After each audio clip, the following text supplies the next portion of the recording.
എൻ്റെ അമ്മേനെയും ഡ്രോപ്പ് ചെയ്ത് നമ്മൾ നേരെ വിട്ടത് ഹൈലൈറ്റ് മാളിലേക്കാണ്. ഇടയിൽ നമുക്ക് വട്ട ടോപ്പ് കിട്ടിയിട്ടുണ്ടായിരുന്നു.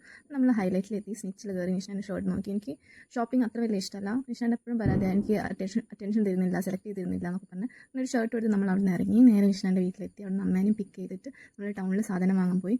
പടക്കമൊക്കെ വാങ്ങിയിട്ടുണ്ടായിരുന്നു നമ്മൾ. അങ്ങനെ അത് കഴിഞ്ഞ് നമ്മൾ ബിസ്മി പോയി. എനിക്ക് ലൈഫിൽ ഫസ്റ്റ് ടൈമാണ് ഇങ്ങനെ സാധനങ്ങളൊക്കെ വാങ്ങാൻ പോകുന്നത്. അല്ലെങ്കിൽ അച്ഛൻ വീട്ടിലെല്ലാം കൊണ്ടുവന്നെത്തിക്കും. ഇതൊന്നും നമ്മൾ അറിയേണ്ട ആവശ്യമേ ഇല്ല. ഇപ്പം അങ്ങനെയല്ല, എല്ലാം ടോട്ടലി ചേഞ്ചായി. അത് കഴിഞ്ഞ് പോകുന്ന വഴിക്ക് നമ്മൾ കൃഷ്ണനെ വാങ്ങാൻ പോയിട്ടുണ്ടായിരുന്നു. ഇപ്പോൾ ഡിമാൻഡുള്ള ആളാണല്ലോ. അങ്ങനെ നമ്മളൊരു കൃഷ്ണനെ സെലക്ട് ചെയ്തു. അപ്പോഴേ നിഷ്ണേട്ടൻ പറയുന്നത്, നിങ്ങൾ എന്തിനാണ് കൃഷ്ണനെ വാങ്ങുന്നത്, ഞാനുണ്ടല്ലോ എന്നെ വെച്ചാൽ പോരെ. ഞാൻ നിഷ്ണേനോട് ചോദിച്ചു, ഒന്ന് എടുത്തു, ഓക്കെ അല്ലേ എന്നൊക്കെ ചോദിച്ചു. അങ്ങനെ കൃഷ്ണനെ വാങ്ങി. പിന്നെ പോകുന്ന വഴിക്ക് ഒരു മയിൽപ്പീലി വാങ്ങിച്ചിട്ടുണ്ടായിരുന്നു. അത് കഴിഞ്ഞ് അമ്മയും നിഷ്ണേട്ടനും കൂടി മീൻ വാങ്ങാൻ നിന്നു. അങ്ങനെ അവർ മീൻ വാങ്ങിച്ചു. അത് കഴിഞ്ഞ് നമ്മളൊരു സ്ഥലത്ത് എന്തെങ്കിലും കുടിക്കാമെന്ന് പറഞ്ഞ് കയറി. വീടിൻ്റെ അടുത്ത് തന്നെയാണിത്.